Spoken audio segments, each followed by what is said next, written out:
함께 하나님의 말씀을 보겠습니다.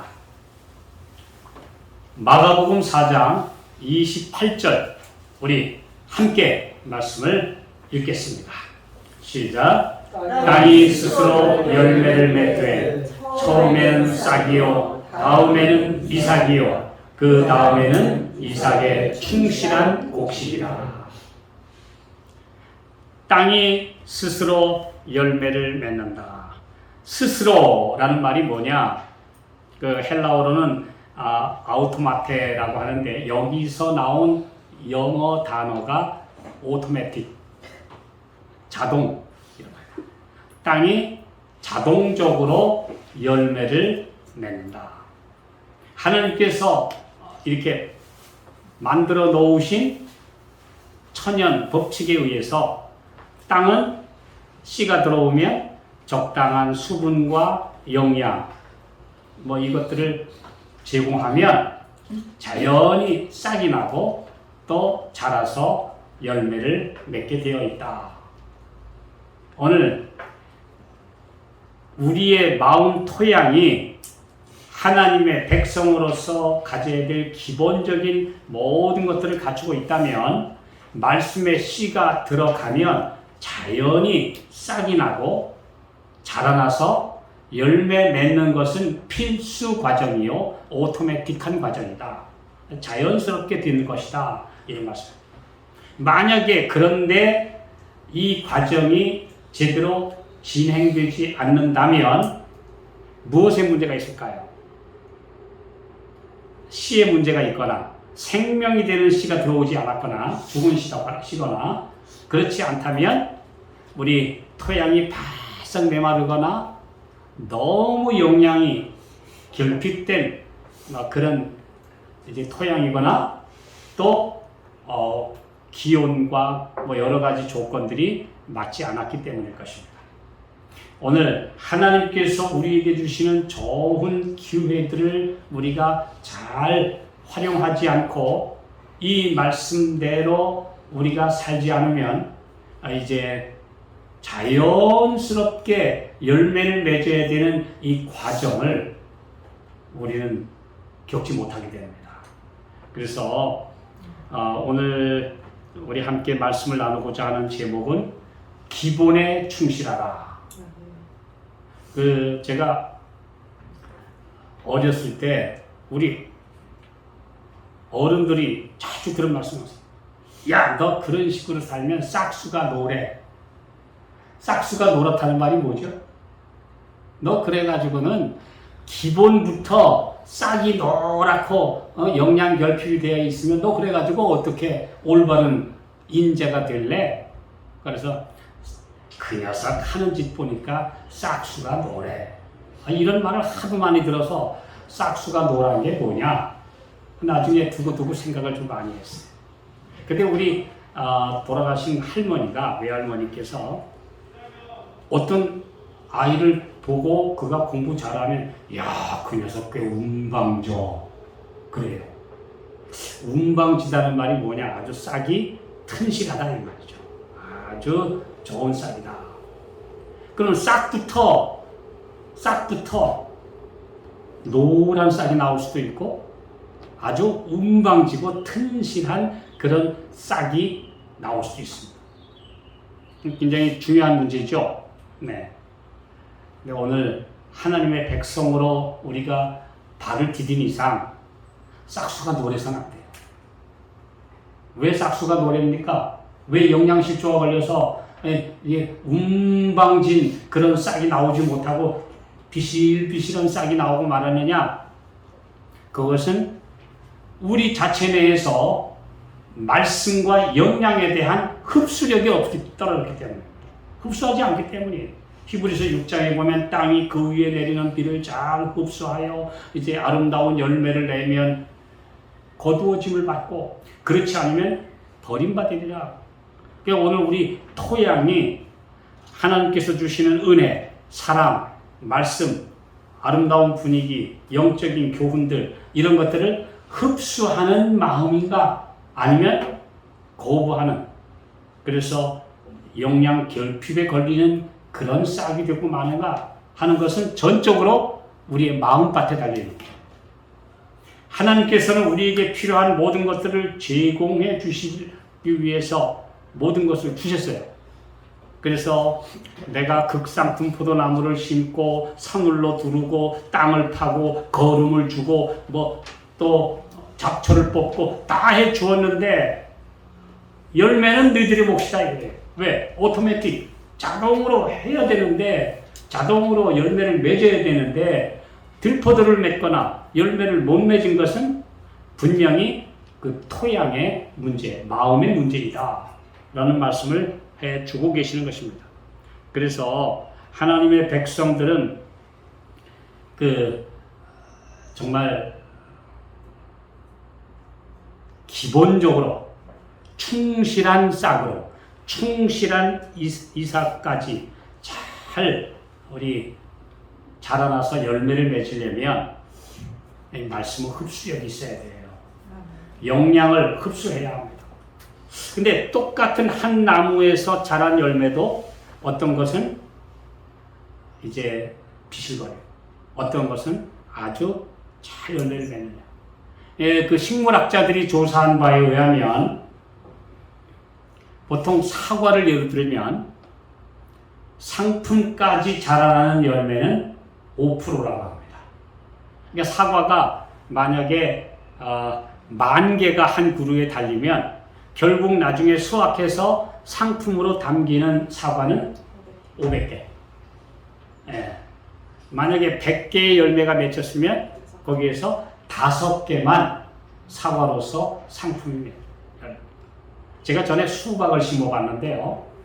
수박을 심어서 아주 그 수박 재배하는 사람이 가르쳐줘요. 이제 수박을 심은 다음에는 반드시 3가닥만 남겨놓고 다 쳐버리십시오. 3가닥만 남겨놓고 3가닥에서 수박이 열리면 나머지는 다 따내고 딱 3가닥 중에서도 하나는 비실거리면 빼고 2개만 남겨요. 맺기는 여러 열매가 맺었는데 결국은 다 따내고 한 포기에서 수박 2개만 남겨놔야 상품 가치가 있다는 거예요. 제대로.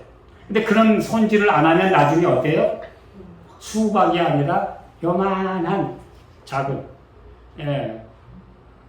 속칭말로 쥐방울만한 수박이 맺힌다 이거죠. 그래서 크고 올바른 수박을 맺기 위해서는 이게 열매를 제거해주고 아주 그 소수정의 원칙에 따라 놔둬야 된다. 이런 거 농사 하시려면 그런 것도 많이 배워야 됩니다, 원래. 그 법칙이 있어요. 도마도, 순치기, 또 멜론 재배에 있어서 저도 가서 보면 이런 얘기 저런 얘기 많이 들어요. 그런 법칙에 따라서 잘 이제 소수만 상품으로 이제 사람들에게 이렇게 제공되는 열매가 됩니다. 자, 그러면 오늘 무조건 많아도 안 되고 또 다 수확할 수도 없고 제가 지금 요즘에 우리 집에 그 마당에 딱 대추나무가 한 그루 있어요. 그래서 그 주인 양반이 그래요. 다 잡수세요. 좀 따먹을 게 있나 하고 가보니까 어느새 대추 색깔 자줏빛 나는 대추 색깔로 잘 익은 게 들어 있는데 보니까 땅이 떨어져 있어요. 근데 제가 그 잘 익어 보이는 그 열매를 툭 건드리면 툭 떨어져요. 왜냐하면 잘 익은 줄 알았더니 벌레가 먹어서 겉만 멀쩡했지 속에는 다 벌레가 먹은 것들이에요. 가장 좋은 열매들은 지금 파란 것에 약간 노릇노릇해지는 열매가 가장 확실한 열매입니다. 벌써 아직 때가 안 됐는데도 잘 익은 것처럼 보이는 열매들은 건드리면 따보면 안에 다 벌레가 먹었거나 병들었거나 잘못된 것들이에요. 제가 그걸 이렇게 관찰해 보면서 느낀 점이 우리가 볼 때에 외모로 보는 것과 내적인 성숙은 전혀 별개의 문제구나. 하나님께서도 오늘 우리에게 무엇을 원하실까? 이 문제를 종종 생각해 보게 되는 것입니다. 자, 오늘 우리는 오토매틱, 자동적으로 우리에게 주는 하나님의 말씀, 은혜 잘 흡수해서, 하늘의 은혜, 비 잘 흡수해서 지금 성장 과정을 제대로 밟고 있느냐? 아니면 너무 척박해서, 너무도 메말라서, 아니면 너무 딱딱해서, 완고해서 흡수하지 못하는 그런 마음밭인가? 이 밭의 문제는 이건 하나님도 어쩌시는 문제가 아닙니다.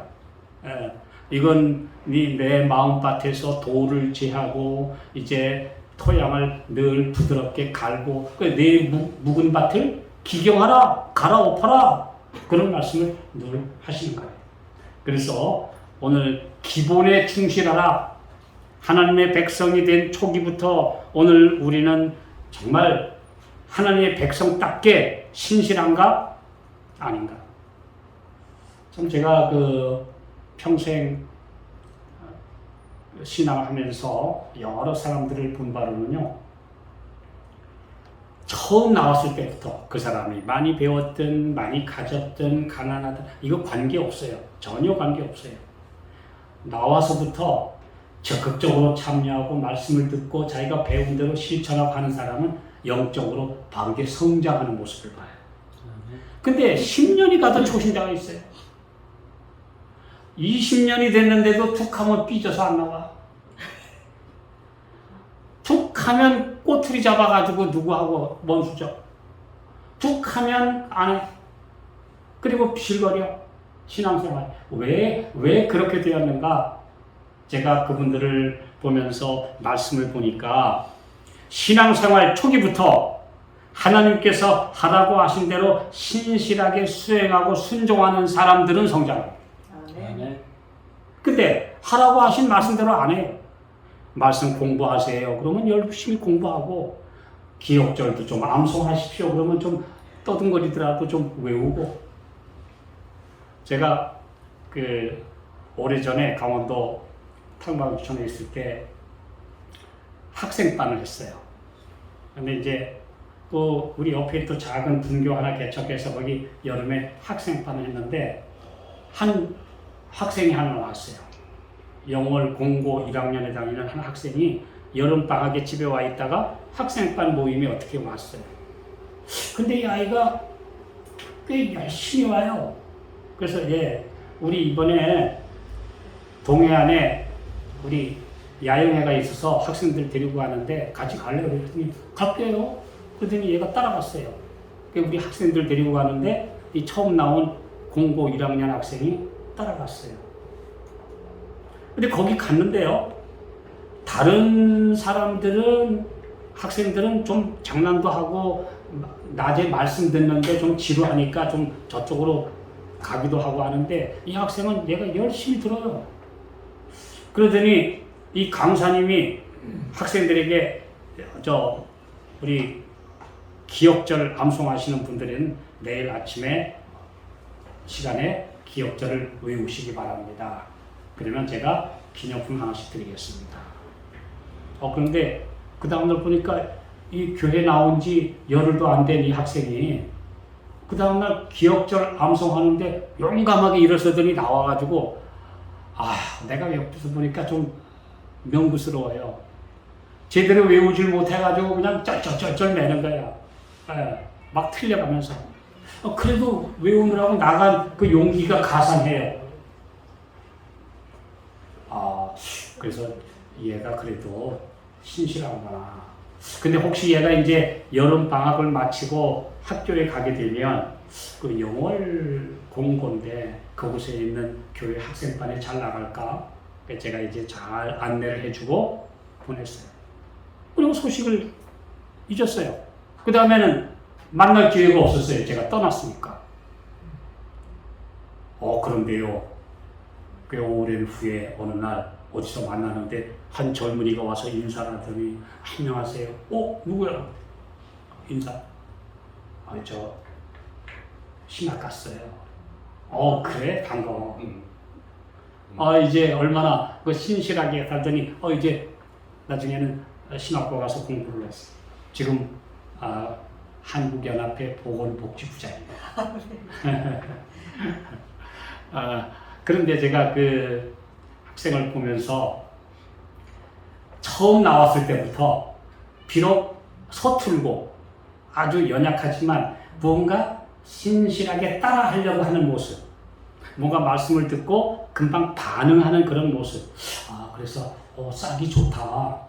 아까 제가 드린 말씀처럼 싹수가 노라면 안 되고 싹이 우미 튼실하고 아주 좋아야 되는데 그런 모습을 보이는 사람들이 나중에 오랜 후에 보면 신실하게 그래도 어디에 가서 제 몫을 감당하는구나 하는 것을 본 것입니다. 제가 이 말씀들을 보면서 오늘 특별히 또 어떤 분은 열심히 교회를 나오시는데요. 아주 기도는 절대 공중 기도는 시키면 난 기도시켰다 난 교회 안 나와요. 그래. 그런 분이 있어요. 근데 그분이 인도한 분은 다 그래. 그분도 열심히 사람들 인도했는데 그분들은 다 나 기도시키면 교회 안 나와요. 그래. 네. 왜요? 먼저 분이 모본을 그렇게 보였으니까. 네. 제가 그분들을 이렇게 보면서 역시 먼저 신앙한 사람들이 어떤 모본을 보이느냐 하는 것은 매우 중요하다 하는 것을 제가 봤습니다. 자, 여기 마태복음 18장 6절 7절의 말씀 있잖아요. 누구든지 나를 믿는 이 소자 중 하나를 실족해 하면 차라리 연자 맷돌을 그 목에 달리우고 깊은 바다에 빠뜨리우는 것이 나으니라. 그 연약한 소자 하나라도 실족시키는 그런 것은 절대 한 생명을 잃는 것이니까 절대 해서는 안 된다. 실족해 하는 일들이 있음을 인하여 세상에 화가 있도다. 실족해 하는 일이 없을 수는 없으나 실족해 하는 그 사람에게는 화가 있도다. 실족해 하는 일을 해서는 안 된다. 왜 어떤 일을 실족해 합니까? 내가 나보다 연약한 사람들에게 아직 믿음이 연약한 초보에 있는 사람들에게 내가 먼저 신앙한 사람들로서 또는 교회 지도자로서 내가 어떤 모습을 보이느냐에 따라서 그 사람을 실족시킬 수 있기 때문에 매우 이건 아주 중요한 말이라고 할 수 있습니다. 불신의 말 한마디. 네, 불신의 말 한마디. 전에 제가 어렸을 때 읽은 그런 얘기가 있어요. 어린이반에 아이들이 나왔는데 한 선생님은 야, 이 꼬마야 이렇게 불렀어요. 야, 이 꼬마야 이렇게 불렀어요. 그리고 한 선생님은 얘야 천사 같아 이렇게 불렀어요. 근데 이 아이들이 자라나서 나중에 다 성인이 된 다음에 그 자기를 천사같이 대해주고 천사 같아 그리고 불러준 그 선생님 덕분에 끝까지 신실하게 신앙을 하고 하나님의 귀한 일꾼이 된 사람들이 많았다. 그런데 야, 이 꼬마야 이렇게 부른 선생님 때문에 교회를 영영 떠나가 버린 영혼들이 많았다니. 똑같은 아이인데 어떻게 대하느냐. 오늘 우리가 대하는 사람들에게 어떤 태도로 그 사람의 가치를 어떻게 평가하고 또 인격적인 대우를 하느냐에 따라서 굉장히 큰 차이가 난다는 것을 그래 보여주는 것입니다. 우리 하나님의 백성들로서 나는 기본에 충실한가? 기본 말씀을 듣고 받아들이는 태도, 그대로 실천에 옮기는 태도, 그리고 하나님께서 나에게 어떤 빛을 주시든지 빛 주시는 대로 따라가는 것. 네. 이것은 매우 중요한 원칙입니다. 네. 이유 없이 갑자기 돌변해 버리는 모습, 그 다음에 우리 하나님 앞에 드려야 될 부분, 지켜야 될 부분, 또 예배에 참석하는 모습, 태도, 그리스도인다운 예복과 모든 예절과 태도에 있어서 어떻게 배우느냐에 따라서 그 사람의 신앙이 아름답게 성숙해 갈 수도 있고 아예 처음부터 그냥 시시하고 무시하고 웬만한 거 그냥 이렇게 여겨버리는 사람이 될 수도 있고 이건 아주 중요한 그리스도인 원칙입니다. 오늘 우리는 어떻습니까? 우량 식물처럼 자라고 있습니까? 하나님의 동산에 아주 우량한 나무로 좋은 열매 맺는 나무들로 성장해 가고 있습니까? 아니면 아직도 비실거리고 뭔가 연약한 모습 또 꺼져가는 그런 모습을 보이고 있습니까? 이것은 우리가 생각해 봐야 될 아주 중요한 원칙입니다. 하나님께서는 우리에게 확실한 권위 위에 기초를 둔 하나님의 말씀의 기본적인 원칙들을 굳게 붙들도록 명령하신다. 하나님께서 우리에게 너 이 기본적인 거 신실하게 살아. 이거 하나님께서 주신 기본 원칙대로 하지 않으면서 어떤 분들 전에 제가 보면요. 그가 해야 될 그리스도인 원칙은 이행하지 않으면서 매우 비평적이고 매우 부정적이고 다른 사람들의 그 허물만 자꾸 찾는 그런 태도를 키우는 사람들은 나중에 보면 항상 부정적이에요. 우리가 똑같은 것 보더라도 긍정적인 태도로 받아들이는 사람과 부정적인 태도로 받아들이는 사람은 큰 차이가 있습니다. 이건 평생을 살아오면서 보니까 긍정적으로 살아온 사람들에게는 아름다운 열매가 맺힙니다. 우리 주님께서 우리에게 말씀하셨어요. 계속해서 다른 사람의 허물을 보고 또 가시를 보고 그것을 보면서 내 마음속에 계속 사랑의 식물을 말려버리면 안 돼요. 제가 전에 이 자전거를 배웠어요. 근데 자전거 배우는 것도 나중에 커가지고 이 어른 성인용 자전거를 배우려니까 쉽지 않더라고요. 그래서 이제 운동장에 가서 배웠습니다. 학교 운동장에, 초등학교 운동장에 가서 배웠는데 처음에는 붙들어 주더니 나중에는 혼자 가라는 거예요. 그러다 보면 막 비틀비틀. 그런데 처음에 자전거를 배울 때 분명히 배워야 되는 원칙은요. 넓은 길을 보고 길을 가야지 저 옆에 또랑에 빠질까봐 두려워서 자꾸 또랑만 보고 가면 또랑으로 빠져요. 네, 그건 여러분 아마 자전거 배워보신 분들이 잘 아실 거예요. 자꾸 곁길을 보고 나서 저 곁길로 벗어날까봐 두려워서 벌벌 떨면 어떻게 자꾸 그리로 가요? 그리로 가면 안 되는데. 근데 아예 그냥 큰 길을 보고 과감하게 가면 되는데 자꾸 부정적인 거 곁길 이제 도랑 빠질까봐 염려해서 벌벌 떨면 나도 모르게 거기 가서 넘어지는 거예요.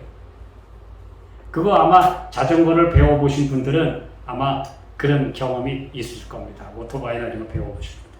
오늘 그리스도인 삶에 있어서도 자꾸 이게 옆길, 곁길, 길가를 보는 것보다 똑바른 길을 보면서 여유 있게 용감하게 가는 사람들은 금방 배워요. 네. 자동차를 운전할 때도 마찬가지입니다. 우리가 그런 모습들을 보지 않습니까? 근데 그리스도인 길에 있어서도 자꾸 이렇게 가면서 안 좋은. 제가 어렸을 때 우리 아버지가 이제 친구분들을 두 분을 인도를 했어요. 근데 한 분은 교회에 갔는데 들어갔다 나오니까 신발이 없어졌어요. 그때만 해도 신발이 너무 귀해서 어떤 분들은 그 신발을 막 이렇게 잘 싸가지고 들어갈 정도인데 그날 모처럼 깨끗이 새로 산 아마 구두인지 운동화인지 모르겠습니다만 그 신발을 그냥 신발장에 넣어뒀는데 보니까 없어졌어. 그 길로 교회 졸업했어요. 교회 가니까 도둑놈 있더라. 교회에 가니까 도둑놈이 있었죠. 아닌 건 아니죠. 그 길로 그만 교회 졸업했어요. 싫은 않아. 우리 아버지가 아무리 얘기해도 에이 그거 가난해진다고 도둑놈 다시나. 근데 한 분은 교회에 가서 안 좋은 일을 봤는데도 에이 사람 사는 동네가 다 그렇지 뭐 그러면서 성실하게 자기 할 일을 한 분은 나중에 신실한 교회의 어른으로 장로님으로 그분이 성장하셨어요. 제가 그 모습을 보면서 오늘 안 좋은 일들이 있을 수 있어요. 얼마든지 세상 사는 동네는 얼마든지 안 좋은 일이 있어요. 근데 아름다운 것을 보느냐 아니면 계속 그 어두운 면 부정적인 면 그런 것들을 보느냐에 따라서 전혀 다른 결과가 나온다는 것을 우리가 보게 됩니다. 자, 오늘 우리 그 하나님의 말씀의 기본을 다지지 않고 누구를 대하다 보면 내가 성경 아는 척 해봐야 금방 미천이 드러나요. 예. 오늘 우리 성경을 열심히 보지 않은 분들은 누가 물었는데 대답을 해주려면 금방 내가 아는 것 같았는데 뱅뱅뱅 돌기만 하고 안 나와. 그래서 대답을 못해요. 근데 기본에 충실한 분들은 기도하고 누구 있으면 누가 질문하면 생각지도 않았던 말들을 하나님께서 기억나게 해주십니다. 성령께서 기억나게 해주신다 그랬으니까 그냥 믿고 하면 돼요. 오늘 우리가 기본에 충실해야 돼요. 성령께서 모르는 거 알려주신다고 안 했어요. 내가 너희에게 한 모든 말을 생각나게 하시리라 그랬어요. 그러니까 우리가 익혀두고 배워두고 머릿속에 입력되었던 말씀들이 기억나는 것이고 위기의 때에 그 말씀들이 나에게 생각나게 하는 것이지 평상시에 읽지도 않고 생각지도 않고 말씀을 등한시한 사람들에게 성령께서 그런 말씀을 제때에 가르쳐 주시지 않습니다. 그럼 우리가 말씀에 분명히 원칙이 지성과 인품이 금방 바닥나 버리는 사람이 있어요. 오늘 하나님의 백성들로서 정말 지성과 인품이 그래도 그리스도인답다라는 말을 들어야 됩니다. 네. 그렇지 않으면 우리 주님께 욕돌리는 거니까. 그가 사는 삶이 바로 예수님을 자기가 욕돌리게 할 수도 있고 예수님께 영광 돌리게 할 수도 있는 삶이 되니까. 내 모습이 바로 어떠한가에 따라서 우리는 그리스도인으로서 그래서 그렇게 되지 않으려면 그리스도인 생활 초기부터 기초에 있어서 차근차근 이게 잘 배우고 다져나가는 것이 매우 중요합니다. 아이들이 어렸을 때에 방 청소하는 거 기본 가르쳐야 돼요. 그렇지 않으면 커가지고도 방 청소 안 해요. 예, 늙은 어머니가 끝까지 청소해 주셔야 돼요. 이 아이 자기 방 청소 안 해요. 예, 그런 아이들 많습니까? 네. 많아요. 그런데 우리 여기 세자녀 지도법이라는 책에 보면요. 부모들은 자기 아들들, 딸들 어렸을 때 교육 잘 시켜야 돼요. 기본적으로 딸들이 어렸을 때부터 요리를 돕고 상차림을 하고 설거지를 하고 하는 일들을 잘 훈련시키지 않으면 나중에 커가지고도 안 해요. 이건 아주 중요한 원칙입니다. 그래서 남편과 가정의 자녀들에게는 지식이 많고 똑똑한 어머니가 중요한 게 아니고 따뜻한 밥과 이제 깨끗한 정갈한 상차림과 또 이제 포근한 집 분위기가 훨씬 더 유익하다는 사실. 이것이 중요한 원칙 아닙니까? 하나님의 백성들에게도 마찬가지입니다. 사실은 남편에게는 와이셔츠를 깨끗하게 잘 다려주는 아내가 사인, 코사인, 탄젠트 많이 외우는 아내보다 더 유익하니까. 이게 중요한 원칙 아니에요?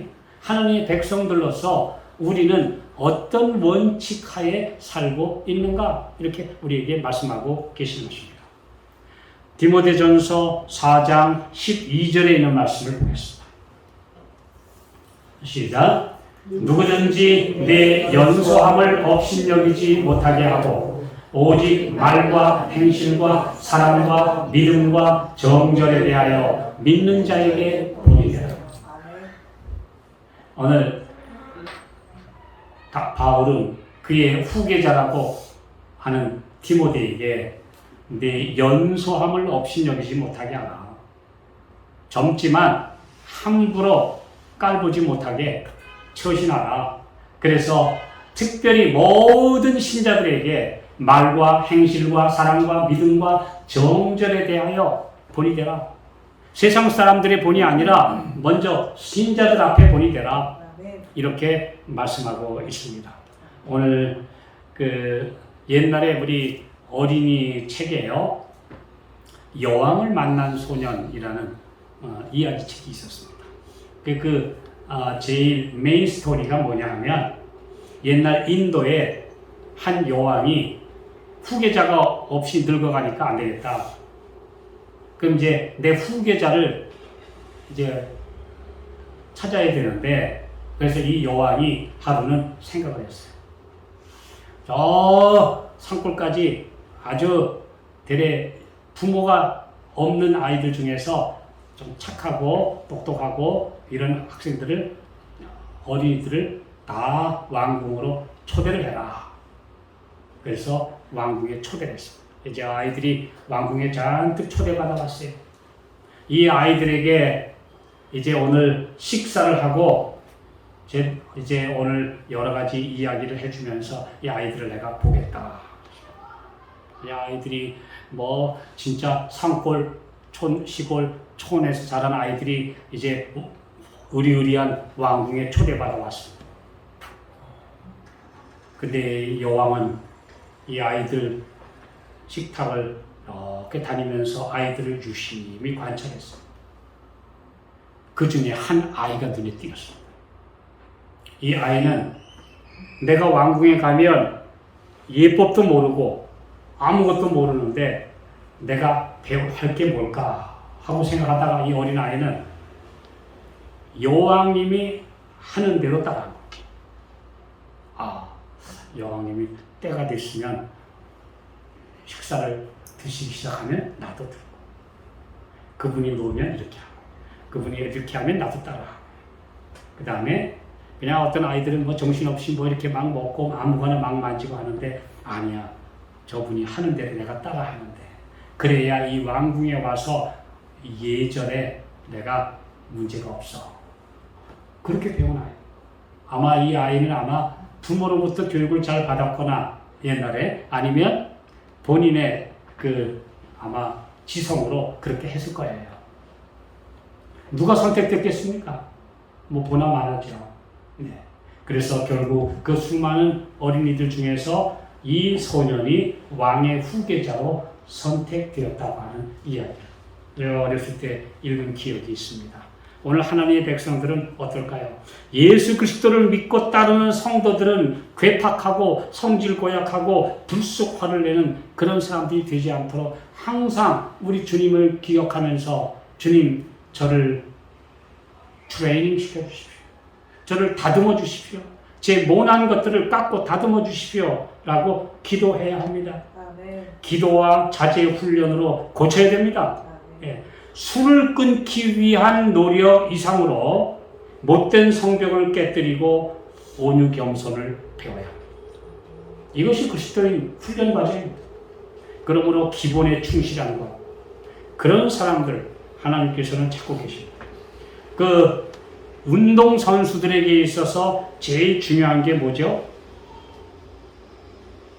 제일 중요한 게 기술입니까?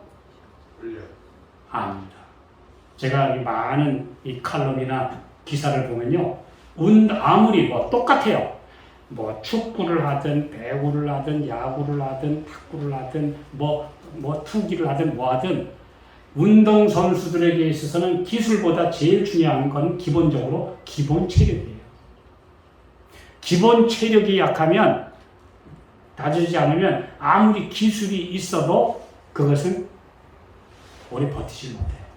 그래서 가장 기본적인 것은 웨이트 트레이닝, 그래서 아주 기초 체력 만드는데 제일 큰 노력을 기울인다고 합니다.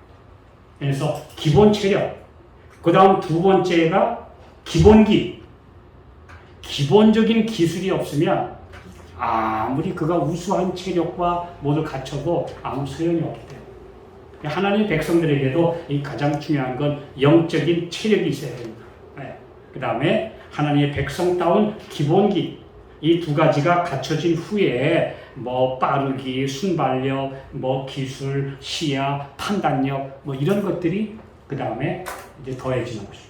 하나님의 백성들에게도 마찬가지죠. 네.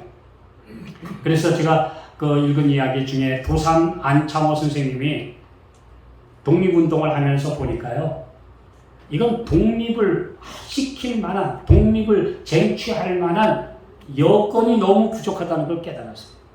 그래서 그분이 제일 많이 하신 이야기가 힘을 기르소서, 힘을 기르소서 이런 말을 제일 많이 했다고 그래요. 그 독립운동을 하면서 보니까 이래 가지고는 일본에 이길 수가 없다. 이래 가지고는 우리 조선이 민중이 독립을 감당할 능력이 안 된다. 옛날 그 초기 선교사들이 한양에 와서 한양의 거리를 다니면서 그 본 것을 기록에 남긴 걸 제가 읽은 적이 있어요. 길을 가는데 한양의 중심부를 지나가는데 너무 배가 고파서 보니까 길 옆에 아낙네들이 이렇게 함지박에 떡을 만들어서 파는데 먹고 싶어서 가니까 까만 떡이더래요. 근데 가서 이렇게 부르니까 이렇게 뭐 동전을 내미니까 이 아주머니가 이렇게 손을 슉 하니까 파리가 다 날아가니까 흰떡이요. 그 선교사 스미스 선교사가 그런 글을 썼어요. 예. 아니 검은 떡인데 저게 뭔가 너무 배가 고프니까 저거라도 사 먹어야 되겠다. 길거리에 비포장 도로에 먼지는 휘날리고 그렇지만 어쩔 수 없이 너무 배가 고파서 가서 이걸 사려고 떡 보니까 검은 떡인데 가서 보니까 휙 하니까 그냥 검은 파리가. 그래서 3일을 굶었다. 내가 도저히 그걸 보고서 사 먹을 용기가 생기질 않아서 3일 동안 굶었다. 이런 글을 남겼어요. 스미스 최초의 선교사 스미스 선교사가. 제가 그걸 보니까 안 봐도 그 당시의 위생 상태가 우리의 모습들이 얼마나 낙후되어 있었는가 하는 것을 알 수가 있습니다.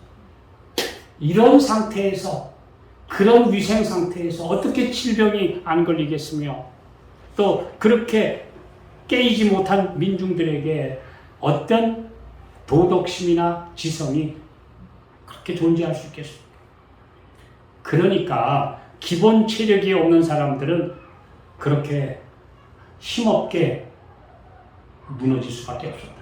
이거 우리가 생각해 볼 수가 있는 것입니다. 이번에 우리가 그 뉴스를 여러분 보셨잖아요. 아프가니스탄의 세계 최강대국인 미국과 다국적에서 군에서 천문학적인 돈을 쏟아부었어요.